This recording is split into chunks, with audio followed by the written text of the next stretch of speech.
Bonjour, aujourd'hui on va voir quelque chose d'assez basique mais avec une preuve, on va dire, améliorée au fil des temps et que je trouve optimale. C'est le fait que une isométrie est une application affine. Je précise les choses, si Rn est doté de sa structure euclidienne, f, on dit que c'est une isométrie si elle préserve la distance, donc si la norme de f de x moins f de y est égale à la norme de x moins y, quel que soit x et y dans Rn. Alors ce résultat, c'était le premier résultat qu'on voyait sur les isométries. On partait de ce résultat quand j'étais en terminale, quand c'était au programme en terminale. Bon, c'était au programme, hein, c'était et puis dans un lycée, là vraiment, lycée Brossolette à Villeurbanne, professeur Madame Lerue, paix à son âme. Très bonne prof, et à l'époque j'avais trouvé la preuve difficile, je sais plus quelle preuve elle nous avait donnée, mais j'avais trouvé ça vraiment long, alors que intuitivement on voit bien qu'une isométrie, ça va transformer une droite en une droite, parce que le plus court chemin, c'est la ligne droite, donc même un lapin, il sait ça, quoi. Donc ça me paraissait bizarre qu'un théorème presque connu par les lapins soit aussi long à démontrer.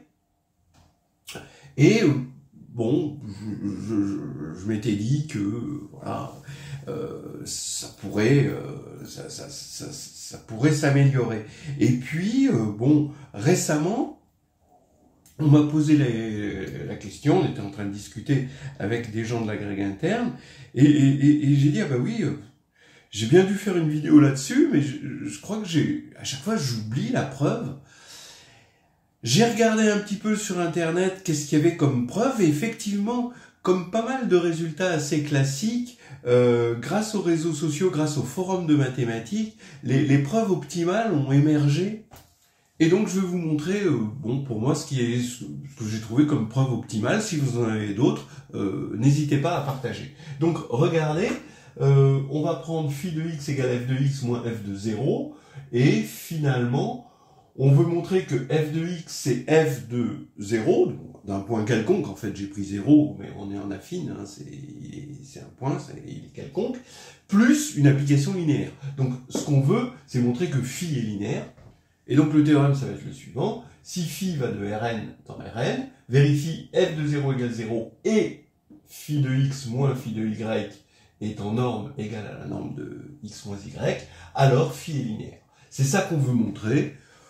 C'est ça finalement sur quoi repose le fait qu'une isométrie, alors évidemment des définitions de l'isométrie, il y en a plein, donc je pars de cette définition-là de l'isométrie, uniquement par la structure euclidienne, mais pas par la structure linéaire, d'accord?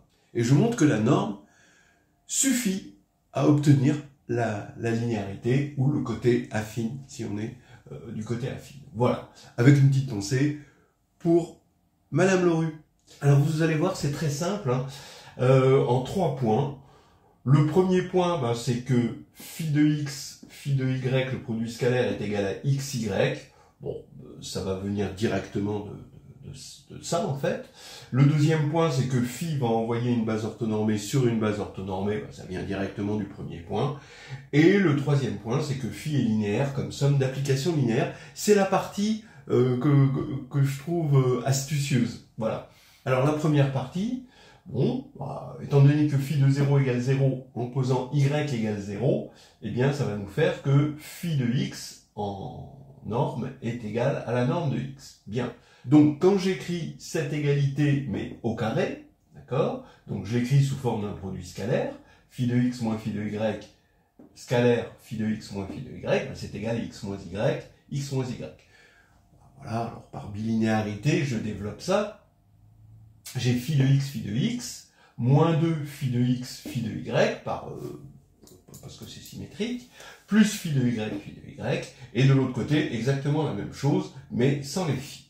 Donc maintenant, grâce à mon égalité que j'ai obtenue, je peux simplifier ici, ici, et ensuite par moins 2, et j'ai bien exactement ce que je voulais. C'est-à-dire que phi, donc partir du moment, on s'en doute, mais à partir du moment où il laisse fixe la norme euclidienne, hein, il va laisser fixe le produit scalaire. Bien. Donc du coup, deuxièmement, c'est clair. Une base orthonormée, bah, elle est donnée par son produit scalaire qui vaut 0 ou 1, hein, avec le symbole de Kronecker. Donc phi, on va envoyer évidemment une base orthonormée sur une base orthonormée, ça c'est clair. Bien. Maintenant, troisièmement, bah, phi est linéaire. Pourquoi elle est linéaire? Bien, on va conclure qu'elle est linéaire parce que ça va être une somme d'applications linéaires. Regardez, j'aime bien. On va fixer une base orthonormée EI, ça peut être n'importe laquelle, vous pouvez prendre la canonique. Et donc, finalement, d'après le 2, phi de EI est aussi une base orthonormée. Mais dans une base orthonormée, quel que soit x, bah, il se décompose dans la base et les coefficients sont bien connus. C'est le produit scalaire EI x. Bon, peut-être vous préférez x EI, mais bon, moi je préfère EIX. Voilà, c'est comme ça. Mais comme phi de EI, c'est une base orthonormée, je vais faire exactement la même formule, mais pour phi de x dans la base orthonormée phi de EI. Ce qui me donne que phi de x, pour tout x, hein, c'est la somme de i égale 1 à n du produit scalaire phi de EI, phi de x, fois phi de EI. Voilà. Mais maintenant, bah, regardez, d'après la formule 1, phi de EI, phi de x, c'est EIX, c'est le produit scalaire EIX. Donc phi de x, c'est cette somme-là, la somme des EIX phi de EI. Or, si je fixe i, bah, l'application qui a x donne produit scalaire de EIX phi de EI, c'est une application linéaire. Voilà.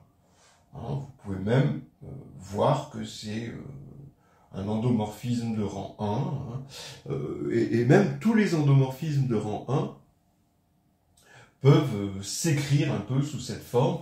Donc ici, vous avez une forme, là vous avez une forme linéaire, et là vous avez un vecteur constant, en quelque sorte. Hein, d'accord ? Et ça vous donne une application linéaire, hein, vous vérifiez qu'elle est linéaire directement. Voilà, c'est tout. Donc phi est somme d'applications linéaires, et une somme d'applications linéaires, c'est linéaire.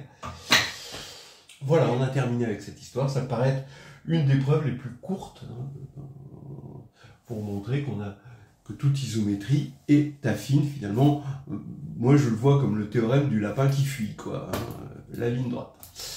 Voilà.